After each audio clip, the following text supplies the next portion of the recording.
하나님께서 이스라엘 백성들의 초대 왕을 어떻게 세워 가시는가에 대한 말씀을 같이 나누면서 은혜를 받고 있습니다.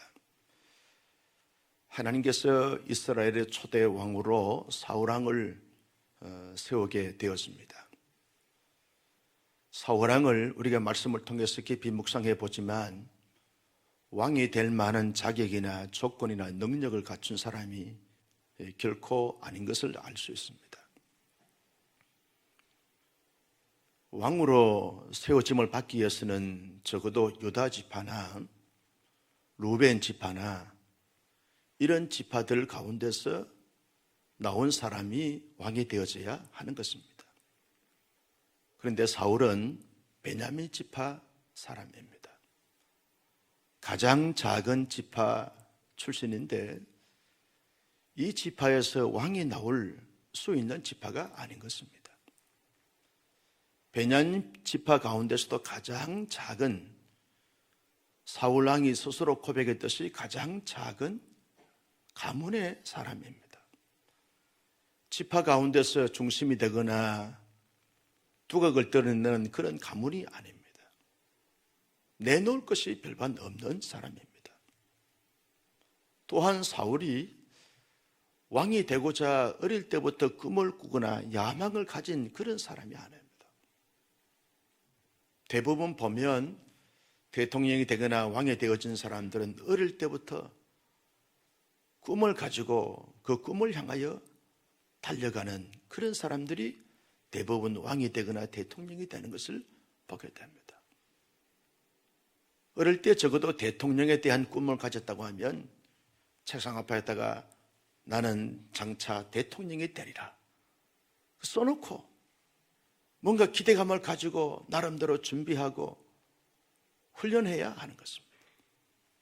그런데 이 사울에게 있어서는 왕이 되리라고 상상도 하지 못하고 전혀 꿈을 꾼 사람이 아닙니다. 여러분, 선거를 내서 운동을 한 사람들이 아닙니다. 사울의 그 주변에 있는 모든 사람들이 볼 때 저 사람은 왕이 될 만한 자격이나 조건이나 능력이나 감각이 있는 사람이 아닙니다. 아무도 주목하지 않았던 사람입니다. 그저 기스의 아들로서 평범하게 가정생활을 감당하고 아버지의 아들로서 임무를 충실하게 감당하고자 하는 그런 사람이지, 결코 나는 이스라엘의 초대왕이 되리라 이런 야망과 포부를 가지고 준비하고 달려갔던 그런 사람이 아닙니다. 그런데 사울이 이스라엘의 초대왕이 되어진 것은 어떻게 해서 초대왕이 되었는가라고 말할 때 하나님의 전적인 은혜와 섭리적 역사와 하나님의 축복하심이 아니면 설명할 길이 없습니다. 해석이 되지 않습니다. 사울은 왕이 될 만한 아무런 조건이나 능력이나 어떤 지파나 환경이나 여건이 갖추어지지 않았음에도 불구하고 가장 부족하고 미약하고 보잘것없는 사람인데도 불구하고 왕이 되어진 것은 하나님의 전적인 사랑과 은혜와 축복과 하나님의 놀라우신 계획하신 그것으로 인하여 왕이 되어진 것을 볼 수 있습니다. 어떻게 그것을 알 수 있습니까? 여러분, 하나님께서 일찍이 사무엘 하나님의 사람에게 말씀을 하셨습니다. 저 베냐민 사람이 내일 이맘때쯤 올라올 거다. 그가 장차 이스라엘의 지도자가 되게 할 거다. 너는 그에게 기름을 부어서 이스라엘의 백성들을 다스리는 자로 그렇게 삼도록 하라. 하나님께서 사무엘도 알지 못하고 사울도 알지 못하는 가운데 나타나셔서 미리 말씀을 하신 것입니다. 하나님이 정해놓은 사람입니다. 여러분, 이스라엘 백성들이 우리도 이방인들처럼 어떤 우리의 힘으로 우리의 모든 문제를 해결할 수 있도록 왕을 세워주셔서 그 왕이 이 백성들을 잘 통치하고 잘 인도하고 살아갈 수 있도록 그렇게 허락해 달라고 그들이 간절히 소원하고 부르짖었습니다. 하나님은 섭섭했습니다. 서운했습니다.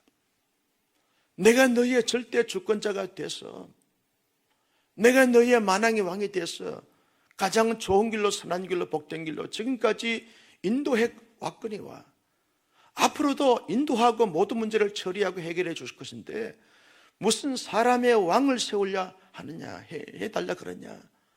하나님이 섭섭했지만 이스라엘 백성들이 원하고 또 원하고 원해서 마지 못한 가운데서 허용적 차원에서 허용을 하시는 가운데 하나님이 그러면 기스의 아들 사울로 이스라엘의 초대 왕을 세우시겠다 라고 하나님의 계획을 가지시고 그 계획을 사무엘에게 알려주셔서 알려줌을 통하여 이스라엘의 백성들의 다스리는 초대 왕으로 사울 왕을 세우게 되어진 것입니다. 사울은 전적인 하나님의 은혜와 사랑과 축복과 섭리적 역사와 계획하심에 의하여 왕이 되어진 그런 하나님의 사람이다 라고 말할 수가 있게 되었습니다. 하나님의 은혜가 아니면, 하나님의 역사하심이 아니면, 하나님의 돌보심이 아니면, 하나님의 섭리가 아니면 왕이 될 수 없는 자인데 하나님이 그 모든 것으로 인하여 이스라엘의 왕이 되어지게 된 것을 우리가 볼 수 있습니다. 그렇다고 하면 하나님께서 왜 이스라엘의 초대 왕을 사울로 하여금 세우게 하셨을까? 그 이유와 목적이 뭡니까? 뚜렷하게 그 이유와 목적을 말씀하고 있습니다. 블레셋 사람들의 손에서 이스라엘 백성들을 구원해 내기 위한 하나님의 목적이 있다는 거죠.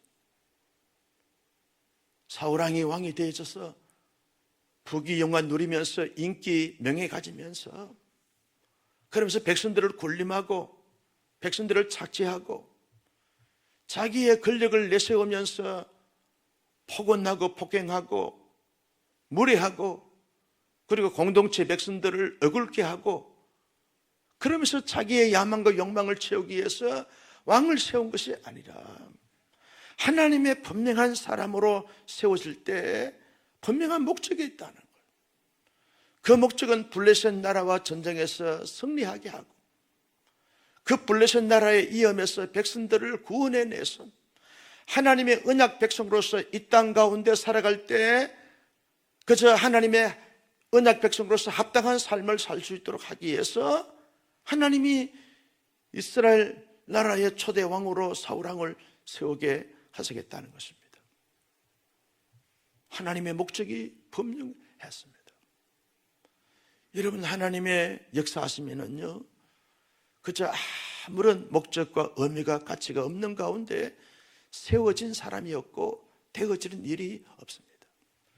그 모든 사건과 사연과 그 만남과 그리고 그 사람의 세워지면 분명한 하나님의 목적이 있고 하나님의 계획이 있고 하나님의 의도가 있다는 사실입니다. 많은 사람들의 문제가 뭡니까? 하나님께서 왜 그를 그 자리에 그렇게 세웠을까? 왜 그런 환경, 그런 여건에 하나님 허락해 주셨을까? 라고 하는 이 근원적이고 근본적인 고민 없이 그냥 시간 따라 세월 따라 물 흘러가듯이 흘러가는 인생이 되어버리고 많은 것에 문제가 되어지고 있다는 것입니다. 하나님의 분명한 목적이 있기 때문에 하나님께서 어떻게 순차적으로 순리적으로 절차를 밟아갔습니까? 여러분, 사울을 이제 사무엘이 있는 높당으로 올려보냅니다. 그래서 사무엘을 만나게 되어집니다. 사울이 지금 자기에게 온 것을 알아챕니다. 하나님께서 어제 말씀하신 이 말씀의 사람이 이 사람이구나 라고 해서 아주 이렇게 사무엘이 환영을 해줍니다. 환대를 해줍니다. 그러면서 함께 제사장만이 먹을 수 있는 그러한 고기를 사울에게 내어주면서 만찬을 행하게 되었습니다. 그러면서 기름을 붓습니다. 성령이 충만하게 사울에게 임하게 되어지면서 왕으로 되어지는 이런 합리적 절차를 밟아가는 것을 볼 수 있습니다. 하나님의 역사는 역설적으로도 이루어지지만 하나님의 대부분의 역사는 순리적으로 순차적으로 이루어 가시는 것을 우리가 또한 깨닫게 되어지는 것을 볼 수 있습니다. 성도 여러분, 하나님께서 이 차기가 없는 이 사울을 이스라엘의 초대왕으로 세우신 그 하나님의 그 세우심에 대한 역사를 보면서 어떤 마음과 생각이 드십니까? 사울왕을 왕으로 세울 때 분명한 뚜렷한 목적이 있다는 사실을 우리가 발견하면서 어떤 느낌과 마음이 드십니까? 하나님께서 여러분 우리를 하나님의 백성으로, 하나님의 나라의 시민으로, 하나님의 그 패밀리 권속으로 삼아주신 것은 우리가 뭐 세상 가운데 자격이 있거나 어떤 조건을 갖췄거나 능력이 있어서 하나님의 사람이 된 것이 아니라는 사실을 깨닫게 되어지는 중요한 말씀인 것을 우리가 알 수 있게 되었습니다. 여러분, 우리가 하나님을 아직까지 믿지 않는 사람들에 비해서 인격적으로 선량하고 그리고 덕이 많고 인품이 잘 갖춰져 있고 윤리적이고 도덕적이고 모든 것에서 그들보다 뛰어나고 탁월하기 때문에 하나님의 사람이 된 것이 결코 아닌 것입니다. 하나님의 전적인 은혜와 사랑과 축복과 섭리적 역사가 아니면 저와 여러분들이 결단코 하나님의 사람이 될 수 없는 자였습니다. 내가 하나님의 백성이 되고 자녀가 된 것은 하나님의 전적인 은혜와 사랑과 역사와 축복인 줄로 믿으시기를 바랍니다. 목사가 되고 교회의 장로님이 되시고 근사님이 되시고 지사님이 되시고 교사님이 되시고 교회 안에 이런 직분과 직책을 받은 것은 우리가 그럴 만한 자격이나 조건이나 능력을 갖추어서 인품을 갖추어서 된 것이 아닙니다. 하나님께서 충성되이 여겨서 하나님께서 은혜를 베풀어 주심으로 말미암아 하나님이 그런 직분과 그런 직책을 맡겨주신 줄로 믿습니다. 이 은혜를 망각하게 되었으면 그때부터 교만과 거만과 자만이 나올 수밖에 없습니다. 앞으로 계속해서 사무엘상 말씀을 살펴보겠지만 사울이 하나님의 이 은혜를 망각하게 되어진 그때부터 망령된 일을 행하게 되었고 하나님께서 사울을 왕으로 세우신 것을 후회하는 이런 장본인이 되는 것을 볼 수 있습니다. 여러분, 바울이 나의 나된 것은 하나님의 은혜입니다. 이 고백을 날마다 때마다 고백을 했습니다. 남들보다 뛰어난 실력을 가졌지만, 능력을 가졌지만, 안목을 가졌지만, 열정이 뛰어나지만, 남다르지만 그것을 자랑하거나 그것을 가시하거나 드러낸 적이 단 한 번도 없습니다. 그래서 나는 날마다 죽노라.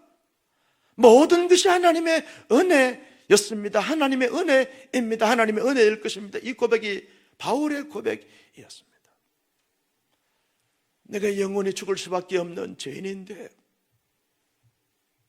하나님의 은혜와 사랑으로 말미암아서 하나님의 거룩한 백성이 되어지고 하나님의 존귀한 백성이 되어지고 하나님의 보배로운 사람이 되어진 것은 하나님의 전적인 은혜입니다 라고 하는 이 고백을 고백하는 순간 하늘의 하나님이 기뻐하시고 우리의 영이 춤추게 될 줄로 믿습니다. 내가 지금까지 살아온 것이 내가 살아온 것 같아도 내가 살 수 있도록 하나님께서 모든 것을 주장하시고 인도하시고 축복해 주신 것을 생각하면 모든 것이 하나님의 은혜입니다. 하나님의 은혜였습니다. 하나님의 은혜였습니다. 목사로서 사역하면서 단 한 번도 내 실력으로 내 능력으로 목회한다라고 생각할 수가 없는 것입니다. 하나님의 은혜가 아니면 사역할 수가 없는 것이지. 자격이나 조건이 있어서 세워진 것이 아닙니다. 지난 목요일 날 옹기서 목사님이 오셨더랬어요. 우리 교회 부목사 출신으로 의왕에 우리 교회를 잘 이렇게 개척하면서 목회 사역하는 신실한 목사님이신데, 스승의 날을 즈음해서 저렇게 인사차 오겠다고 함께 이제 식사 대접을 하면서 티타임을 갔는데 그러더라고요. 목사님 벌써 10년이 됐습니다. 10년 동안 목회하면서 수많은 사건과 사연이 있었지만, 지금도 이제 학교를 교회에서 인수하는 과정 속에서 수많은 어려움도 있고 난관도 있지만, 지금까지 뒤돌아보니까 내가 한 것이 아무것도 없습니다. 하나님의 전적인 은혜였습니다. 자신을 보거나 사랑하는 세 아들들을 키우면서 장모님을 떠나보내고 장인이 치매가 와가지고 어려움을 겪으면서 교회의 숱한 일들을 경험하면서 지금까지 지나오면서 뒤돌아보니까 내가 한 것이 아무것도 없다는 거예요. 하나님의 은혜였습니다. 하나님이었습니다. 목사님은 어떻게 26년 동안 했습니까? 나도 엄 목사의 마음과 똑같은, 엄 목사의 고백과 똑같은 고백이다.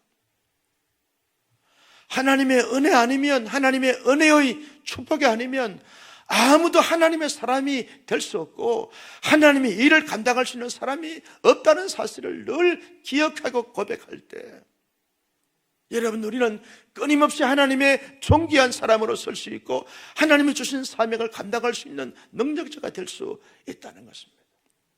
나는 우리 온사랑교회 성도님들이 어떤 처지, 여건, 환경에 있든지 간에 하나님의 은혜로 내가 하나님의 사람이 된 것, 하나님의 은혜로 내가 이 자리에 선 것 망각하지 않고 늘 기억하면서 은혜에 보답하는, 보온하는 이런 삶의 마음의 자세를 가지고 하루하루 묵묵히 최선을 다하여 살아가는 하나님의 사람들이 다 될 수 있기를 주님의 이름으로 축복합니다.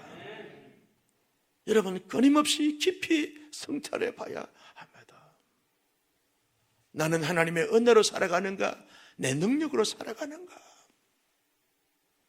내 실력으로 살아가는가? 하나님의 도우심 속에서 살아가는가? 하나님의 인도하심 속에서 살아가는가? 나의 안목을 따라서 살아가는가? 깊이 성찰해 봐야 합니다. 여러분, 지금은요, 한순간 무너집니다. 그렇게 잘 나가던 목회자들이, 그렇게 잘 나가던 교회 중직자들이 한순간 무너지고 한순간 꼬꾸라지는 것을 보게 되었습니다. 왜요? 이유가 뭡니까? 그렇게 잘 나가던, 잘 쓰임받았던 사람이 왜 한순간 쓰러집니까?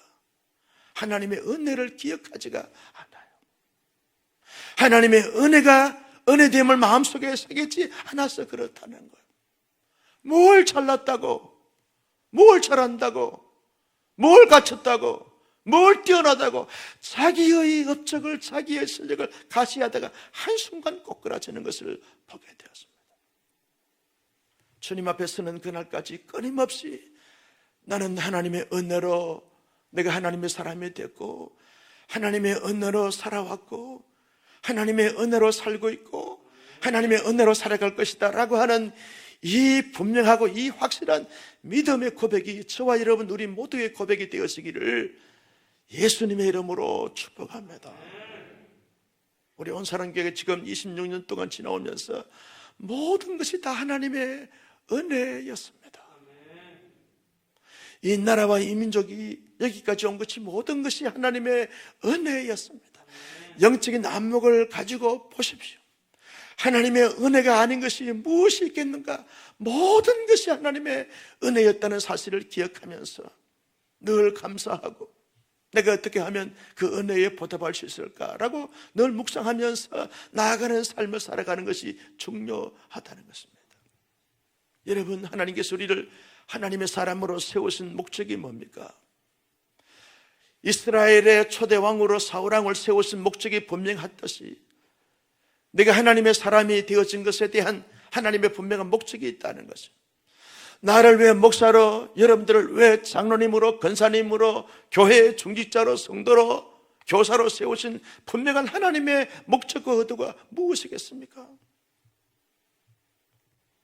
이 땅에 살고 있는 블레셋 사람들의 손에서 하나님의 사람들을 구원해내기 위한 하나님의 목적이 오늘 저와 여러분들을 하나님의 사람 되게 하신 목적이고, 지금 그 자리에, 그 위치에, 그 직분과 그 직책을 주신 분명한 목적이라는 사실이죠. 이 목적을 잃어버리게 되었으면 방황하게 되었습니다. 무의미한 삶을 살게 되고 무가치한 삶을 살게 되었습니다. 목적 없이 살아가는 삶은 다 헤매는 삶이라고 말할 수밖에 없습니다.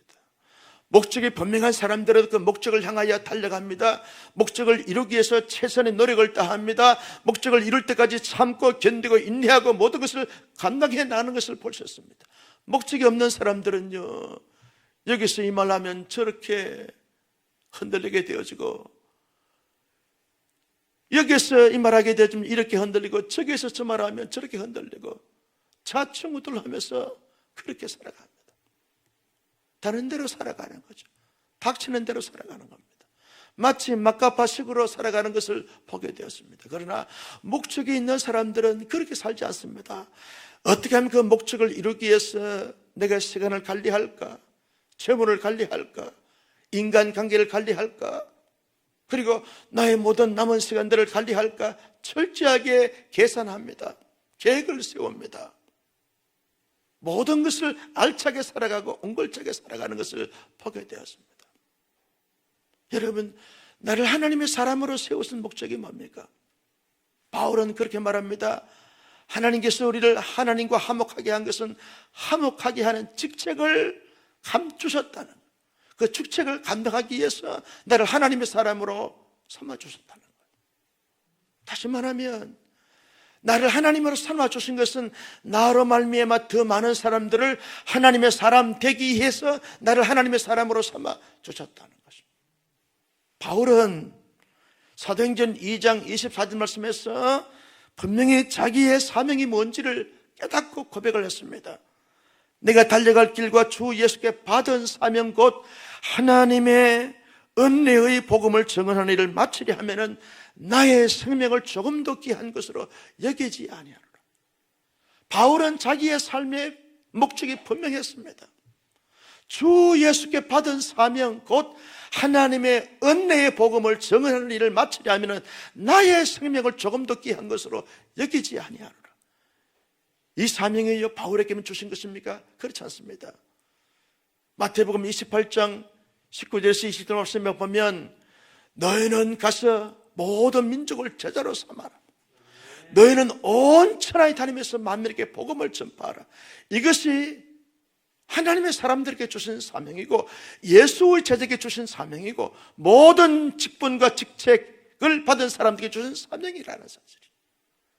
여러분, 전도는요, 전도인에게만 주어진 사명이 아닙니다. 목회자에게 주신 사명만이 아닙니다. 전도팀이나 새생명 축제팀들에게만 주신 사명이 아닙니다. 예수를 믿는 모든 사람들에게 주신 사명인 줄로 믿었으면 아멘. 여러분, 이 사명이 모든 성도들에게 주신 사명이라는 사실을 인식해야 합니다. 학생은 학생대로 어떻게 하면 내 친구들에게 복음을 전가할 수 있지? 왜냐하면 세상 블레셋에 어려움을 당하고 있는 자들이기 때문에 그들을 구원해 내야 한다는 것입니다. 청년들은 캠퍼스에서 일터에서, 장년들은 이웃에서 만나는 지인들의 관계성 속에서 어떻게 하면 저 영혼들을 이런 힘들고 어렵고 각박한 세상 속에 살아간다 할지라도 어떻게 하면 구원할 수 있지? 이것이 나의 존재적 삶의 가치요 목적이요 이유라는 사실을 분명히 깨닫고 어떻게 하면 한 영혼이라도 더 이 세상 블레셋에서 구원해낼 수 있을까? 이것을 하나님께서 우리에게 목적을 두고 구원해 주셨고 하나님의 사람으로 삼아 주셨다는 사실을 압니다. 코로나 팬데믹을 지나면서요, 이 전도에 대한 사명을 많이 이렇게 무뎌진 것이 사실입니다. 목사도 그러고 교회도 그러고 성도들도 그러합니다. 솔직히 그러하지 않습니까? 이런 식으로 전도하는 것 너무 부담스럽습니다. 너무 가혹합니다. 제발 좀 그 이야기만 안 했으면 좋겠습니다. 편하게 좀 내 신앙 잘 지키면서 그저 하나님 앞에 기도하고 은혜 받고 복 받고 문제 해결함을 받고 편안하게 자유롭게 행복하게 누리며 살게 해 주시기를 바랍니다. 그렇게 사는데 격려하는 설교 해 주시면 좋은 설교입니다 라고 하는 기대 심리가 없지 않아 있을 수 있다는 것입니다. 그러나 하나님께서 나를 하나님의 사람으로 삼아주신 이유, 목적은 그것이 아닙니다. 나를 교회 안에 사역자로, 중직자로, 직분자로, 교사로 삼아주신 이유는 그것이 아닙니다. 세상 블레셋에서 구원해내기 위한 하나님의 분명한 목적이 사울의 목적이지만 우리의 목적인 줄로 믿으시고 동의하시면 아멘. 그래서 하나님, 이 목적을 날마다 상기하게 해 주옵시고 이 목적을 날마다 감당할 수 있도록 인도해 주옵시고 나의 존재적 모습을 통하여 나의 삶의 흔적들을 통하여 더 많은 생명들이 구원받아 더 많은 생명들이 하나님의 사람들이 되어짐에 있어서 나를 사용하여 주시옵소서. 여러분 기도하여 응답받을 수 있기를 예수님의 이름으로 축복합니다. 여러분 오늘 우리 교회에서는요 부부학교를 이제 이렇게 시작하게 되었습니다. 그동안 모집하는데 많이 애쓰고 힘쓰고 협조해 주셨는데 우리 교회 여러 가정과 또 선교사님들과 이런 어떤 가족들이 지금 24가정, 25가정이 신청했다고 그래요. 이런 부부학교를 하는 이유가 뭡니까? 여러분 예수 안에서 우리의 온 가족을 또 그 가족과 연계되어진 모든 가족들을 하나님의 그 백성으로 잘 세우기 위한 하나님의 목적 아닙니까? 하나님의 계획 아닙니까? 임직자를 잘 세웠습니다. 세우신 목적이 뭡니까? 세상 블레셋에서 구원하기 위한 이 목적이 분명한 목적이라는 사실이죠. 우리가 내일 하나님 앞에 예배합니다. 예배하는 이유와 목적이 뭡니까? 하나님이 우리의 모든 그 백성으로 삼아주신 그 이유와 목적을 잘 이루어드리면서 하나님께 영광 돌리고 임하신 역사를 경험하고 또 다른 블레셋 손에서 힘들고 어려움에 처해 있는 그런 사람들을 구원하기 위한 이것이 여러분 예배의 목적이고 신앙생활의 목적이고 이유라는 사실입니다.